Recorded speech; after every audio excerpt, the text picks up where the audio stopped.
Y es así como llegamos finalmente a la última de las etapas de la historia política de Roma, al imperio, a la época imperial.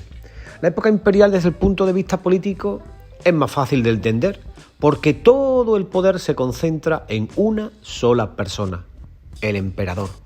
Es cierto que las asambleas no desaparecen, como el Senado, que sigue existiendo, ni tampoco las magistraturas, pero la realidad era clara.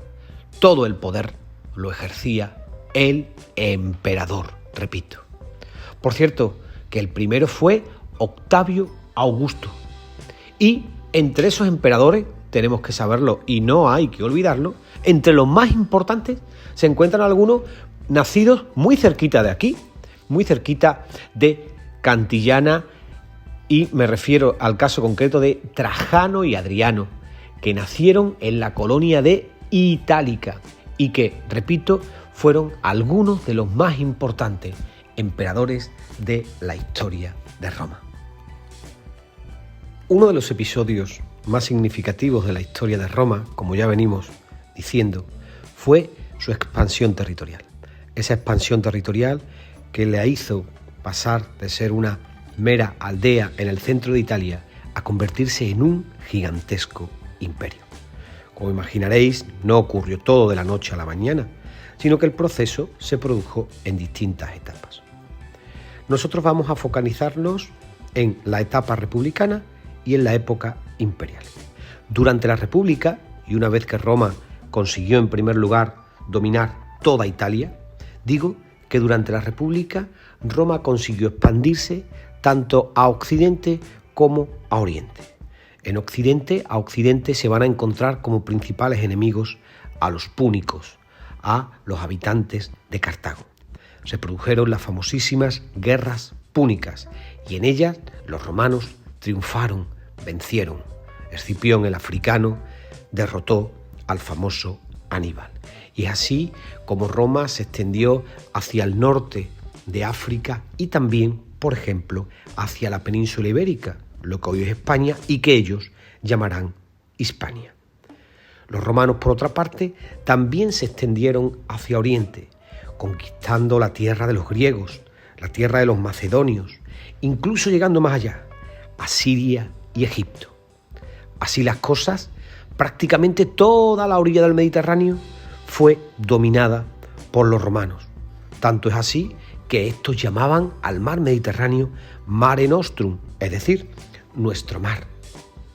Finalmente, hacia el final de la República, los romanos, no contentos aún con lo que tenían, consiguieron expandirse hacia la Galia, lo que hoy es Francia, e incluso ya pusieron el pie en lo que hoy es Gran Bretaña y que ellos bautizaron como Britania.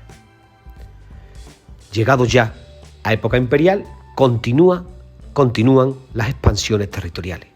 En este caso, el imperio se completará con el dominio de tierras como Britania, Gran Bretaña, se llega hasta el norte donde Adriano construirá para defenderse de los bárbaros el muro que lleva su nombre, Muro de Adriano, y también se conquistan territorios como la Dacia, la actual Rumanía. En el caso de la Dacia, todo hay que decirlo, el que impulsa esa conquista fue un emperador Trajano que nació muy cerquita de aquí, muy cerca de nuestra tierra, concretamente en Itálica. Y en estas conquistas, como muchos de ustedes ya están pensando, tuvo un papel fundamental el ejército romano, uno de los más poderosos que ha conocido la historia. Estamos hablando de las legiones.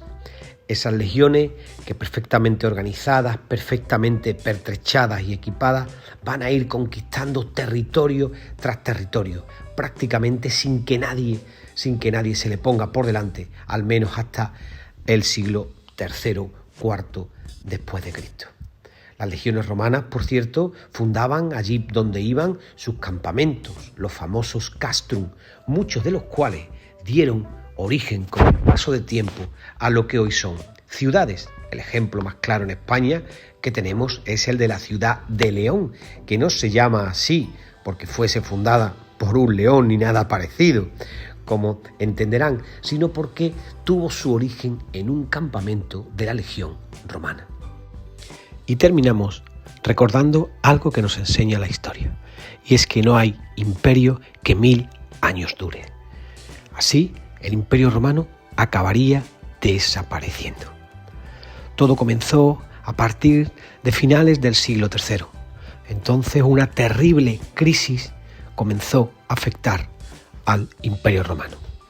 Esa crisis hay que entenderla como resultado de la paralización de las conquistas. Unas conquistas que había permitido a Roma hacerse rica, que había permitido a Roma nutrirse con miles y miles de esclavos que hacían funcionar su economía. Sin embargo, esto se cortó prácticamente en seco. Y es entonces cuando la crisis económica comenzó a afectar a los ciudadanos de Roma. Para solucionar estos problemas, el Estado aumentó los impuestos, lo que no hizo sino empeorar aún más la situación. Incluso muchos ciudadanos comenzaron a abandonar las ciudades y a marcharse al campo.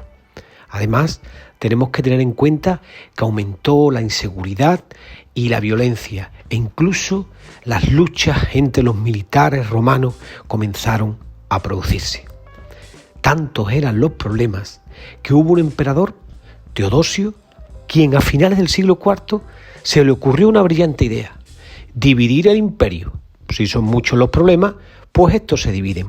Y es así como reparte entre sus dos hijos el imperio.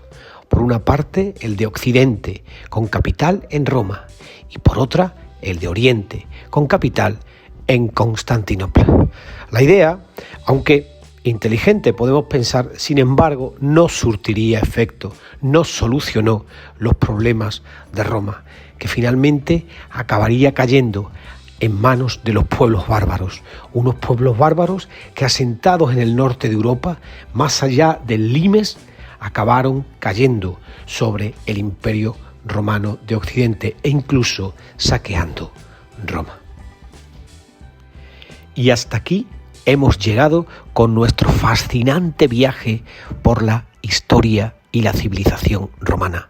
El Troglodita Ilustrado se despide de todos ustedes, amantes de la historia. Nos vemos.